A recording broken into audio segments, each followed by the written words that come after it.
Ya, muchas gracias. Ya, voy a empezar a compartir pantalla y iniciamos y voy a empezar a grabar la reunión. Le entregué a Montserrat los audios de la clase de hoy, del lunes, y se los enviará a ustedes. Em, También el PowerPoint. Se lo envío hoy día en la mañana.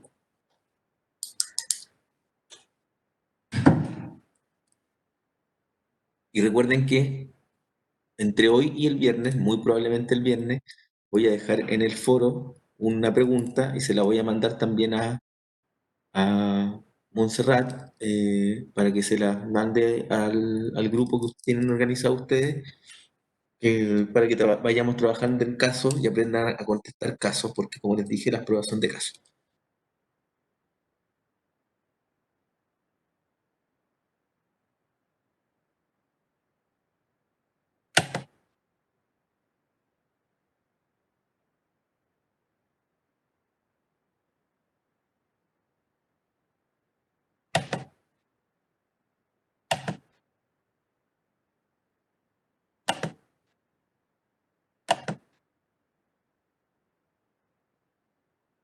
Estábamos viendo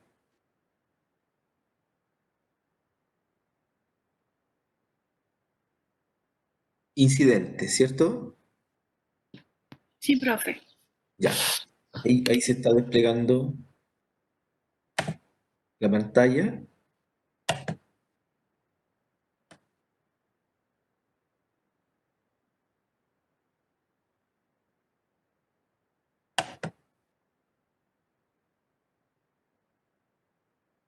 Y ahora voy a empezar a grabar.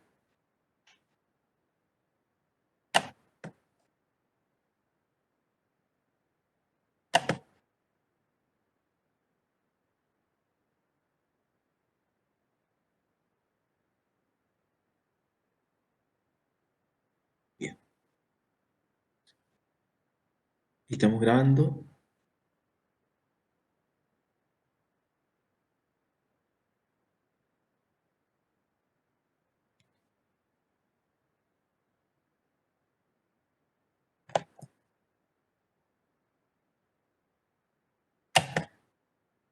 Hasta la clase pasada vimos qué eran los incidentes,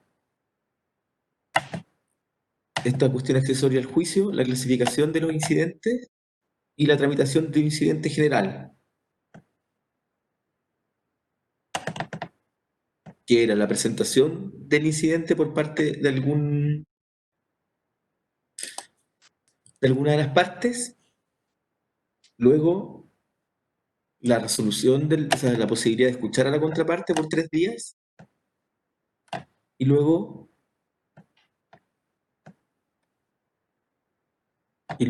la alternativa que le surgía al juez en términos de si recibía o no el incidente a prueba, si recibía el incidente a prueba, se abría un plazo de 8 días para aprobar, y los dos primeros días, en los dos primeros días correspondía presentar la lista de los testigos con los que las partes tienen que probar, y luego de terminado el término, se iniciaba el juez tenía que resolver y tenía un plazo de hasta 3 días. Hoy día, esa es la tramitación de los incidentes en general, pero el legislador, como ustedes pueden ver en esta lámina que se está desplegando ahora, en el Código de Procedimiento Civil señala un conjunto de incidentes.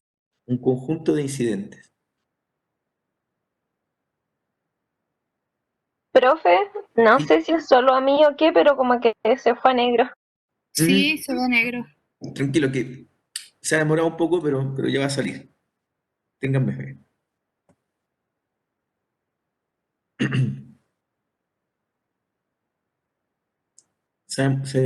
Ahí sí, se ha demorado un poquito, pero ahora lo ven, ¿no?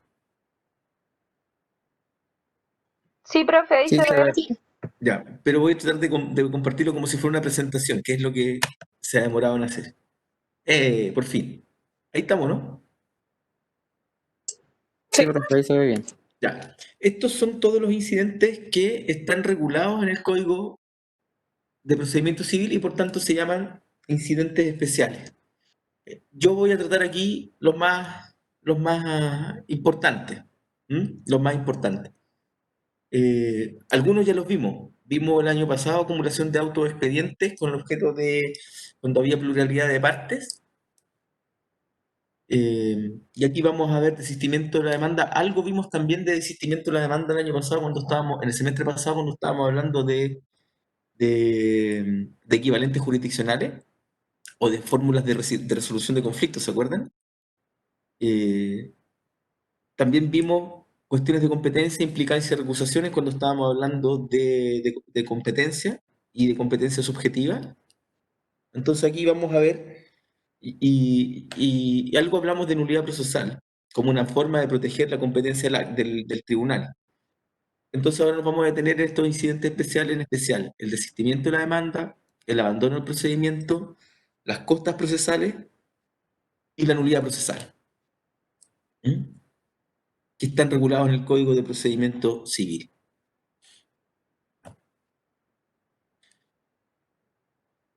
El desistimiento de la demanda, el desistimiento de la demanda es un acto jurídico procesal del demandante. Un acto jurídico procesal, ya saben, es una manifestación de voluntad que se realiza en el proceso y en este caso está destinado a extinguir a retirar su acción. Consiste en poner fin al juicio en cualquier momento de este, es decir, una vez notificada válidamente la demanda. ¿Ya? Un acto jurídico procesal del demandante que consiste en poner fin al juicio en cualquier momento de este, es decir, una vez notificada válidamente la demanda. Desde nuestra perspectiva, hay juicio desde que se traba la relación jurídica procesal al momento de que se notifica la demanda. Notificada la demanda, hay relación jurídica procesal, porque desde que está notificado de la demanda, la persona que está siendo notificada, si no va al juicio, si no va al juicio, y por eso, desde el punto de vista eh, de la esencia de lo que es un proceso, no ir a un juicio es no soportar una carga pública. Todos tenemos la carga de ir a un juicio. Si nosotros, porque respecto de nosotros pueden pedirnos cosas, entonces nosotros tenemos que ir a un juicio. El juez, si nosotros no hacemos nada, el juez nos puede imponer algo. Nosotros no le podemos decir al juez, mire, yo no le voy a dar competencia a usted, porque no funciona así la jurisdicción, porque recuerden que la jurisdicción es el poder deber del Estado de resolver un conflicto. ¿Desde cuándo entonces no surge la obligación de ir a un juicio? Desde que está formada la relación jurídica procesal, y la relación jurídica procesal, en nuestro entender, se forma desde que se ha notificado la demanda. Antes de, antes de que se forme la relación jurídica procesal con la notificación de la demanda, el demandante la presenta, pero puede perfectamente retirarla. ¿Mm? Este efecto de retirar la demanda no es lo mismo que el desistimiento. El desistimiento, como incidente especial y como una forma de resolver el conflicto unilateral, de las que estudiamos el semestre pasado, se produce cuando ya está notificada la demanda. Y es importante porque es un equivalente jurisdiccional. Tiene efecto de cosa juzgada respecto de las acciones contenidas en la demanda. Y ustedes saben, porque estudiaron conmigo, cuáles eran los efectos de la cosa juzgada. Nuevamente no vamos a poder presentar una demanda contra la misma parte, con el mismo objeto y con la misma causa, porque el desistimiento de la demanda tiene efecto de cosa juzgada. El tribunal tiene que pronunciarse respecto del desistimiento de la demanda, aceptándolo o rechazándolo a través de una sentencia interlocutoria. ¿Por qué hablamos de sentencia interlocutoria aquí? Pregunto al curso.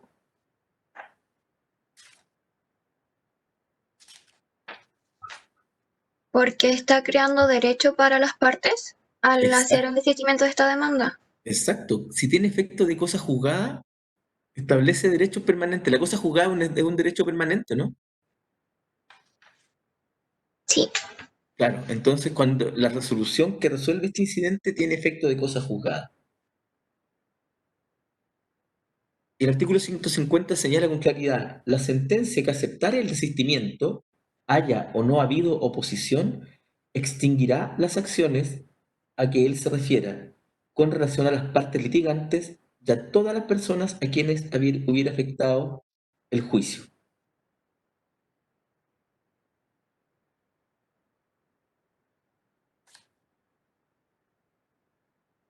El artículo 148 nos reitera, antes de notificar una demanda, el demandado podrá retirarle al actor sin trámite alguno y simplemente se considerará como no presentada.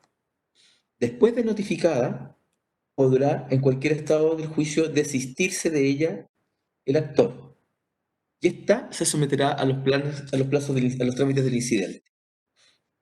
Si se hace oposición al desistimiento o solo se acepta condicionalmente, el tribunal resolverá si continúa o no en el juicio o en la forma en que debe tenerse desistido el actor.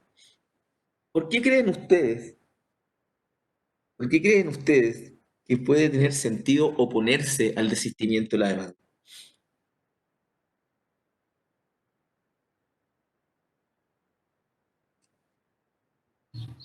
Porque pueden haber amenazado a la persona.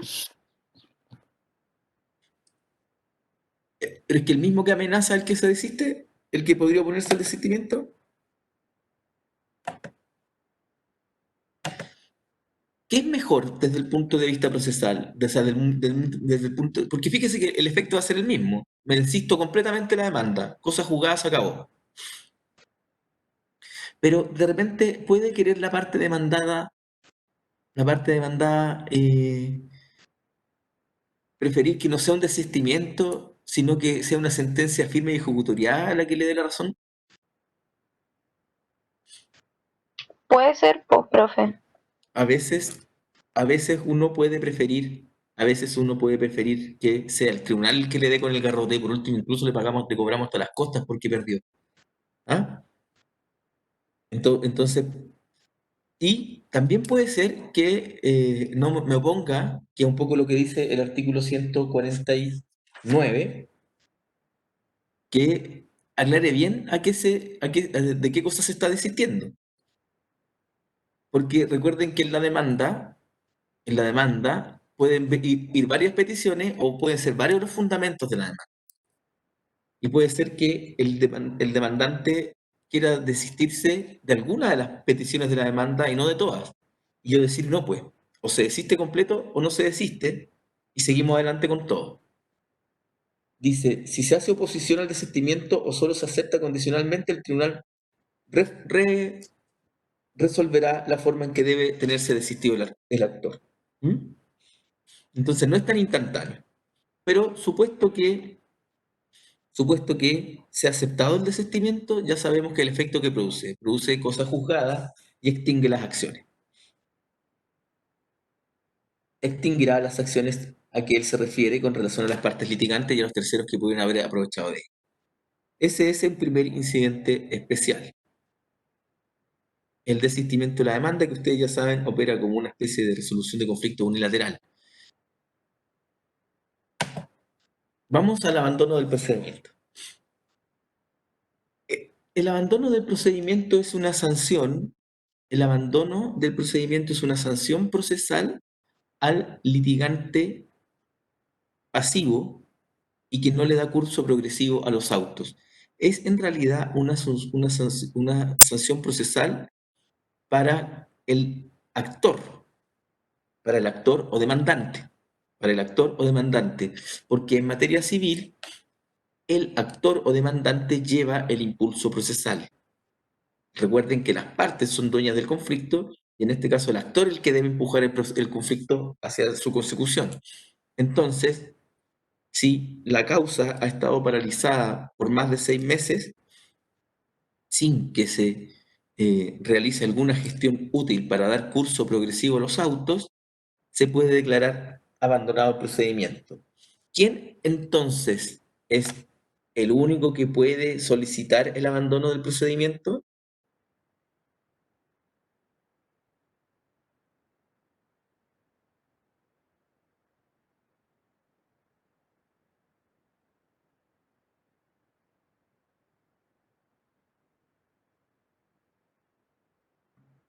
¿Quién es el único interesado en declarar el abandono del procedimiento?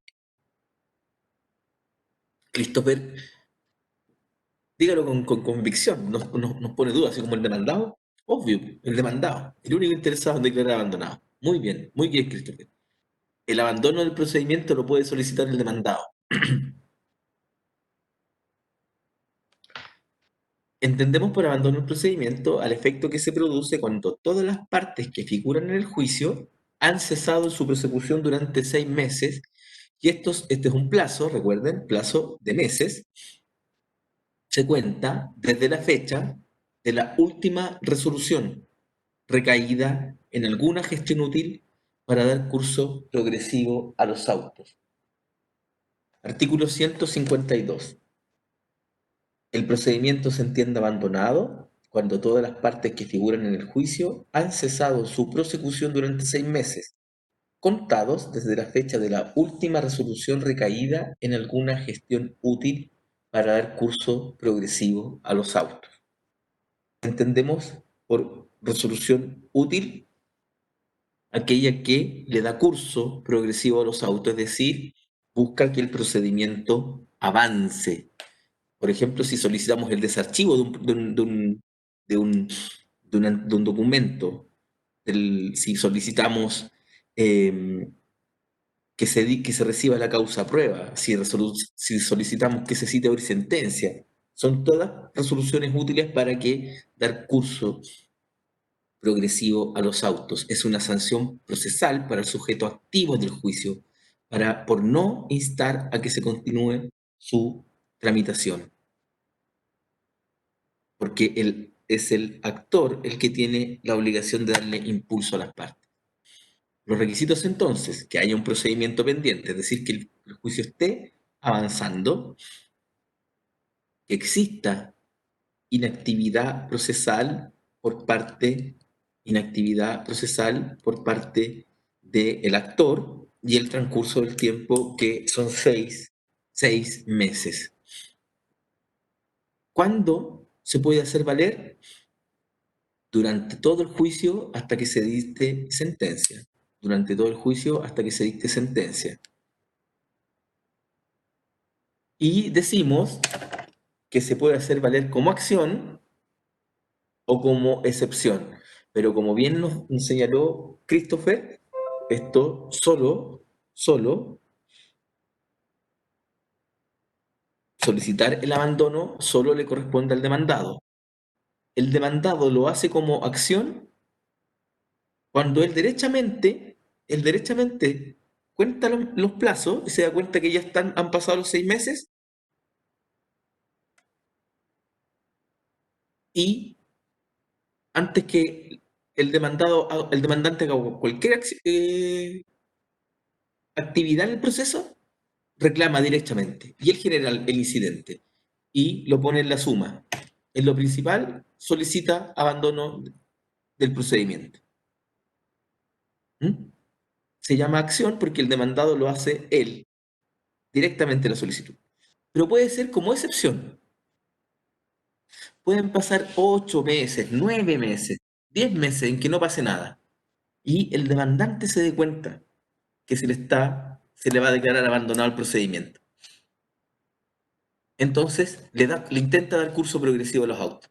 Y pide, por ejemplo, que se reciba la causa prueba. ¿Qué va a hacer el demandado? Se va a dar cuenta que ya van 10 meses y presenta su excepción. Me opongo a la solicitud de la recepción de la causa prueba porque corresponde que se declare el abandono del proceso porque han pasado más de 6 meses. El demandado se opone a alguna presentación del demandante entonces alegando el abandono. Esto es importante porque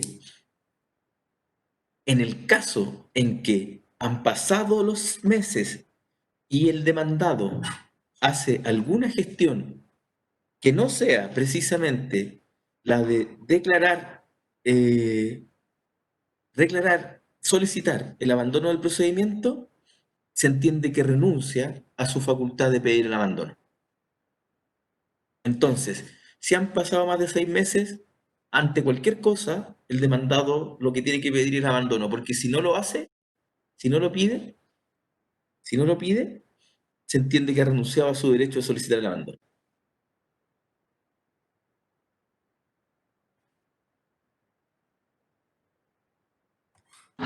Profe, disculpe, la verdad es que no entendí muy bien. ¿Podría explicarlo de nuevo, por favor? ¿Qué le explico de nuevo?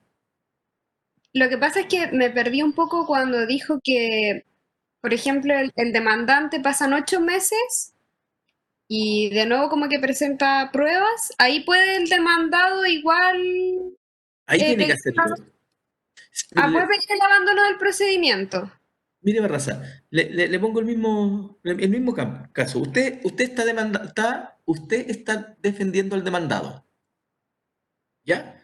Y usted ya se dio cuenta que pasaron los 6 meses y está tranquila. A los 9 meses, el demandante pide que se reciba la declaración de un testigo. Y a usted le dan traslado para eso, le dicen ya, ¿cuál es su opinión de eso? Si usted dice, nos allanamos y a que declare el testigo, usted tácitamente está renunciando a su posibilidad de pedir el abandono. Cuando el demandante pida algo y usted se da cuenta que han pasado más de 6 meses, lo primero que tiene que declarar, es solicitar, es la declaración del abandono. Si usted no hace eso, se entiende que renuncia a la posibilidad de pedir el abandono. Y se llama que lo hace como excepción, porque usted está reaccionando a una actividad realizada por el demandante. Se llama como acción cuando usted no está reaccionando a una actividad del demandante, sino que motu propio, y una vez pasado el plazo, reclama que la causa debe tenerse abandonada. Ah, ya, profe, gracias. Ya. En el caso del desistimiento que estábamos viendo recién, se extinguen las acciones, produce cosa juzgada. En el caso del abandono del procedimiento, no, el juez cuando lo declara, se declara abandonado, ordena el archivo, no extingue las acciones. Eso no impide entonces que el demandado pueda presentar su demanda. No extingue las acciones y excepciones de las partes. Lo que va a pasar es que va a tener que presentar la demanda de nuevo, pero ya puede estar prescrita. ¿Por qué? Porque recuerden ustedes, lo van a ver con su profesor de Derecho Civil, todas las acciones prescriben dentro de un plazo. Entonces puede usted que ya esté fuera de plazo, si es que le declaran abandonado el procedimiento. Y además, puede usted que tenga que empezar de cero. Imagínense usted que está terminando el juicio, está esperando la sentencia y le declaran abandonado el procedimiento. ¿Cómo le va a explicar eso al cliente? Que va a tener que empezar de nuevo, que va a tener que presentar la demanda, que va a tener que haber va a empezar todo de nuevo. Y puede ser que, como les digo, que usted haya presentado la demanda la primera vez cuando ya está por prescribir la acción. Y con la aclaración del abandono del procedimiento ya haya cumplido el plazo completo y tenga usted una acción prescrita. Y las acciones prescritas no sirven de nada. Entonces, lo que se pierde es el derecho a continuar con el procedimiento abandonado y los actos y contratos que resulten de derechos definitivamente constituidos se mantienen. Esto puede ser porque durante el proceso puede usted haber hecho alguna manifestación de voluntad que haya generado algún derecho permanente, eso se mantiene. Lo que se pierde es el derecho a continuar con el proceso que se encuentra abandonado y usted tiene que volver a demandar.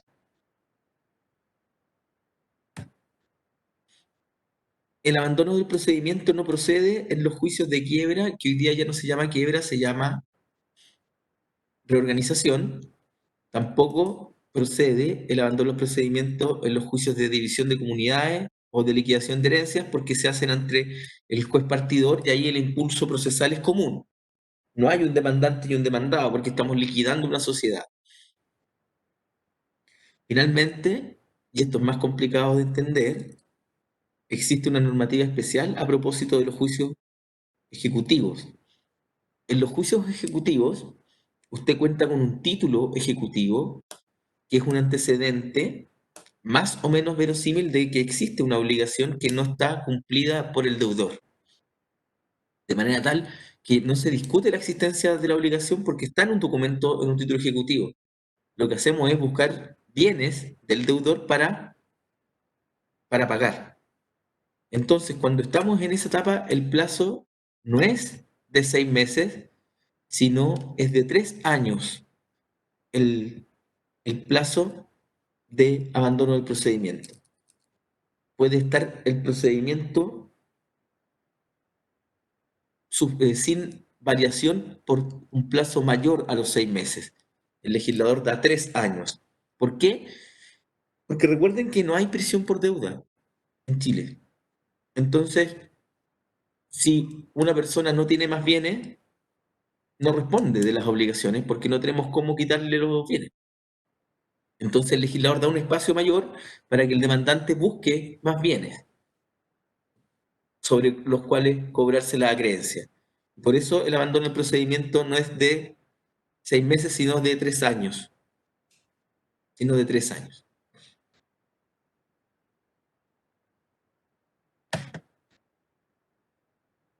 Un tercer incidente especial es el de las costas procesales. Esto está regulado en los artículos 138 a 147 del Código de Procedimiento Civil. Del Código de Procedimiento Civil.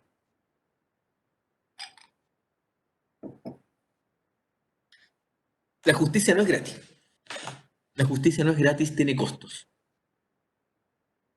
El año pasado, los que estuvieron el semestre pasado conmigo se dieron cuenta que habían ciertos auxiliares de la Administración de Justicia que cobran. El notario, el archivero judicial, los receptores judiciales, cobran por sus funciones. Y esos costos están asociados generalmente a procesos. Y por tanto, si una persona legítimamente demanda y gana, lo lógico es que el demandado pague todos esos costos. Y por eso se forma un incidente para determinar cuánto es lo que tiene que pagar quien ha resultado vencido en un proceso.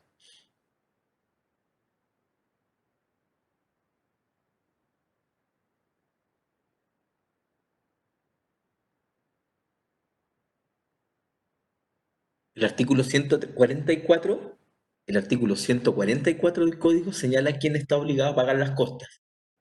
Y dice, la parte que sea vencida totalmente en un juicio o en un incidente será condenada al pago de las costas. O sea, la parte que ha resultado totalmente vencida. La voz totalmente vencida es que ninguna de sus pretensiones ha sido satisfecha. Pretensiones por parte del actor, excepciones por parte del demandado. Si no me han hecho caso en ninguna,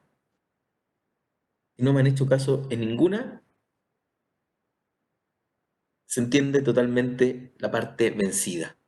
¿Ah? Pero el tribunal tiene un espacio para morigerar, para atemperar esta regla tan dura, ¿no? El que pierde paga las costas. Y dice la segunda parte del mismo artículo 144, podrá con todo el tribunal eximirla de ellas. ¿A quiénes son ellas? Las costas. ¿A quién? A la persona que ha resultado totalmente vencida, cuando aparezca que ha tenido motivos plausibles para litigar, sobre lo cual habrá declaración expresa en la resolución. Entonces, no obstante que se haya considerado por parte del tribunal que ha perdido completamente la demanda, es decir, por ejemplo, se rechaza completamente la demanda, o bien se acoge completamente la demanda, uno debiera condenar en costa a la parte vencida, salvo que usted estime que ha habido motivo plausible para litigar. Es decir, ya, tenía razón, era un tema discutible, y tenía razón en oponerse. Tenía razón en oponerse. En segunda instancia hay un tribunal, los tribunales son colegiados. ¿Cómo se llaman los tribunales de segunda instancia en Chile? ¿Corte de apelaciones? Las cortes de apelación. Las cortes de apelaciones trabajan en sala, ¿se acuerdan? Es decir, 3 ministros. Es un tribunal colegiado, no es un tribunal unipersonal. Entonces la ley en el artículo 145 da una regla especial para determinar cuándo está completamente vencida una, una parte en un tribunal colegiado. Y dice, ¿podrá el tribunal de segunda instancia eximir de las costas causadas a ella, a la parte contra la cual se dicte la sentencia, sea que se mantenga o no las que se han señalado en primera instancia, expresándose en este caso los motivos especiales que autorizan la exención? Entonces, el tribunal de segunda instancia puede modificar quién paga las costas o no. Primero, tiene atribuciones para resolver si respecto de las costas de primera instancia.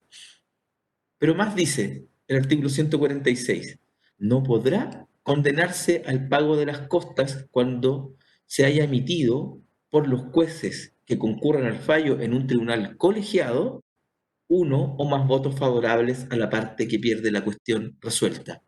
Esto es lo que en la jerga judicial se llama votos divididos. Si son 3 jueces los que piensan igual y se gana 3-0, hay que condenar en costas, ¿verdad?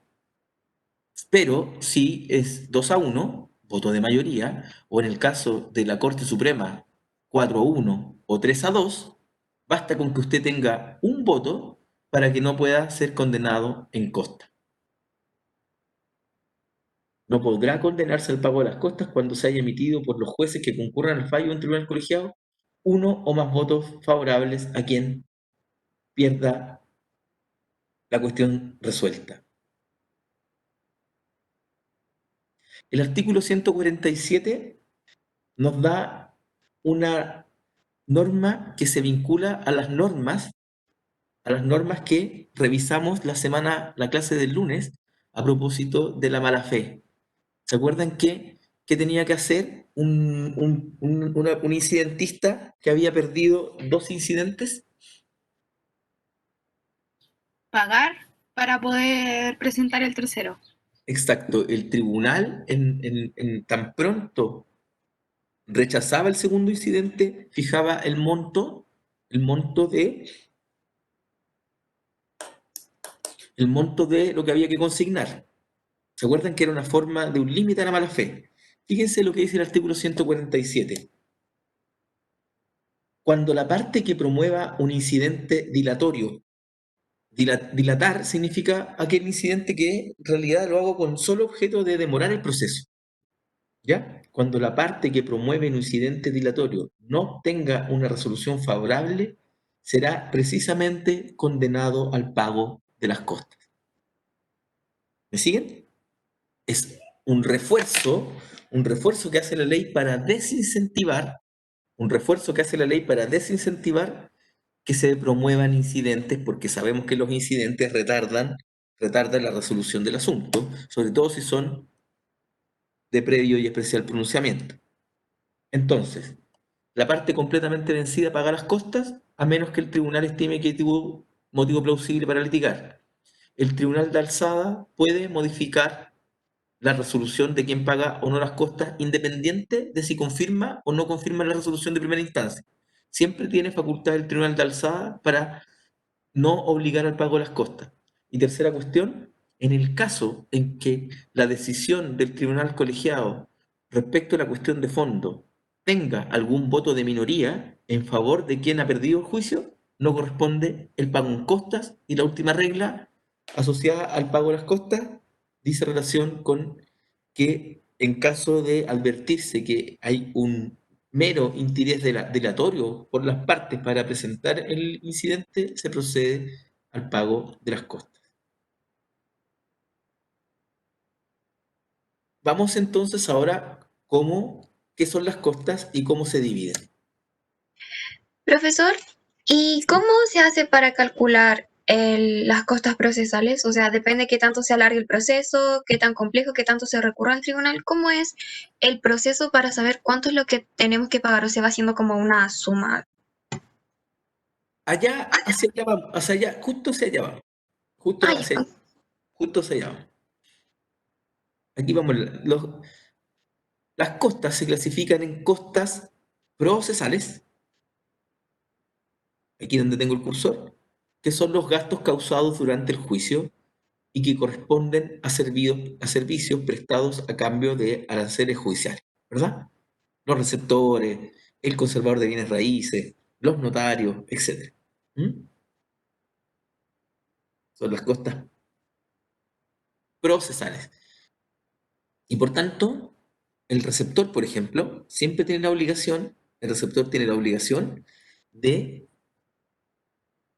cuando consigna la notificación en el proceso, decir cuáles son sus derechos, para que nosotros sepamos cuánto se va gastando. Pero los gastos procesales también incluyen, porque ustedes van a vivir de esto, y espero que no cobren, o sea, que no lo hagan siempre gratis, al menos que para que puedan vivir dignamente de esto. Nadie está pensando en hacerse millonario, pero sí vivir dignamente.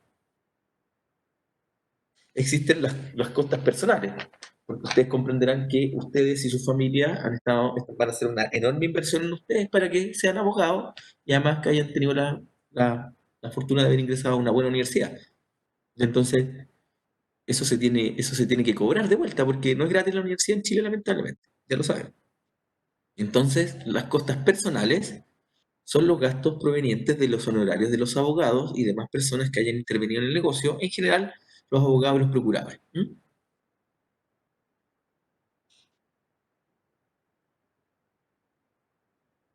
El artículo 139 señala, son costas procesales las causadas en la formación del proceso y que corresponden a los servicios estimados de los aranceles judiciales.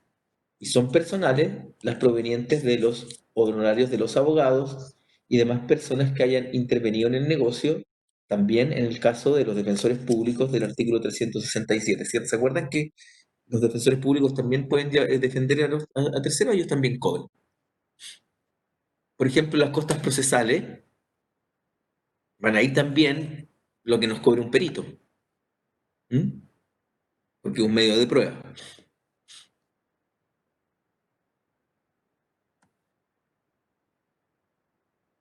Una vez terminado el proceso, y ya con sentencia firme y ejecutoriada respecto de quién perdió, vamos a proceder a tasar, a regular las costas, ¿ya? Para saber cuánto se ha gastado en el proceso y cuánto es lo que debiera pagársele al abogado, ¿ya? Se tasan las costas procesales útiles. Las costas procesales se tasan, se miden. Útiles son aquellas que tuvieron, o sea, alguna diligencia que tuvo algún efecto en el proceso. Entonces, el tribunal de la causa en cada instancia regulará el valor de las costas procesales y personales.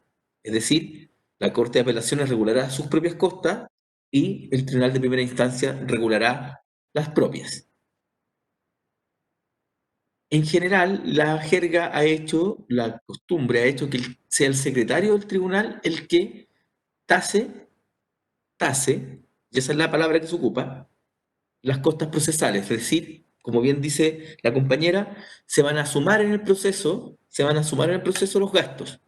Entonces, el tribunal va a revisar el expediente y va a ver los costos que ahí consten, pero también las partes pueden acompañar otros. Por ejemplo, si tuvo que sacar una copia de la inscripción de dominio, va a tener que acompañar la boleta si es que el conservador en el certificado no aparecen sus derechos.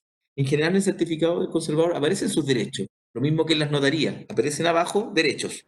Y el secretario va sumando lo que costó el receptor, lo que costó el notario, lo que notó el conservador, etc. Si hay algún otro gasto que no aparezca, el, el- el- el- la parte vencedora puede acompañar al proceso otros antecedentes. Una vez que el secretario del tribunal ha tasado las costas, emite un certificado. Y el juez la pone en conocimiento de las partes, quienes tendrán 3 días para objetarlas. Si alguna de las partes objeta la tasación, el tribunal podrá resolver de plano, ya sabemos, no al lugar, o al lugar y se cambia, o darle una tramitación de un incidente ordinario que, como ustedes se acuerdan, era abrir un término de prueba y una vez recibido el término de prueba de 8 días, señalar, pagarlo. ¿Mm? Esas son las costas procesales. El secretario del tribunal generalmente el que los hace, se pone en conocimiento de las partes para que las objeten o no, y una vez resuelto eso queda firme y hay que pagar. ¿Qué pasa con las costas personales? ¿Qué pasa con las costas personales?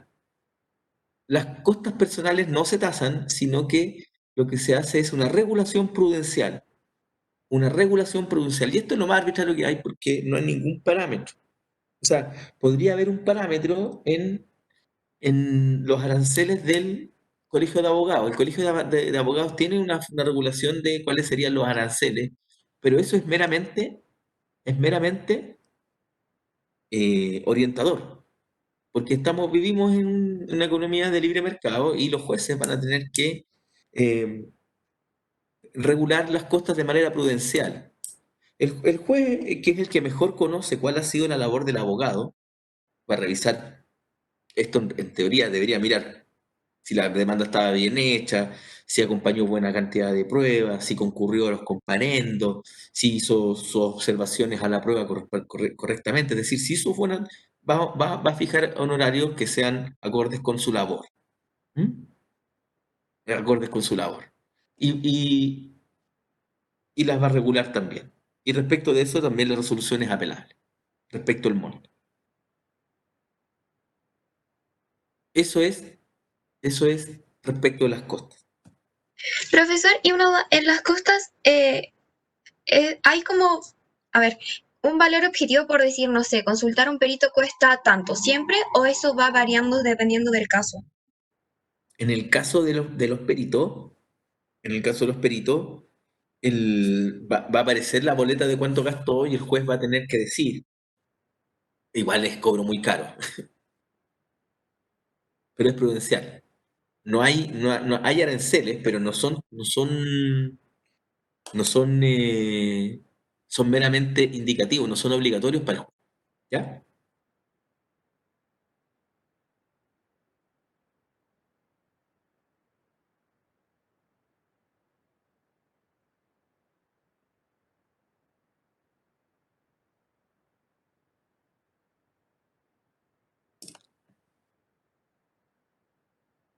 Ya. Vamos entonces a la nulidad procesal. Está tratada la nulidad procesal como un incidente y por eso lo vemos acá.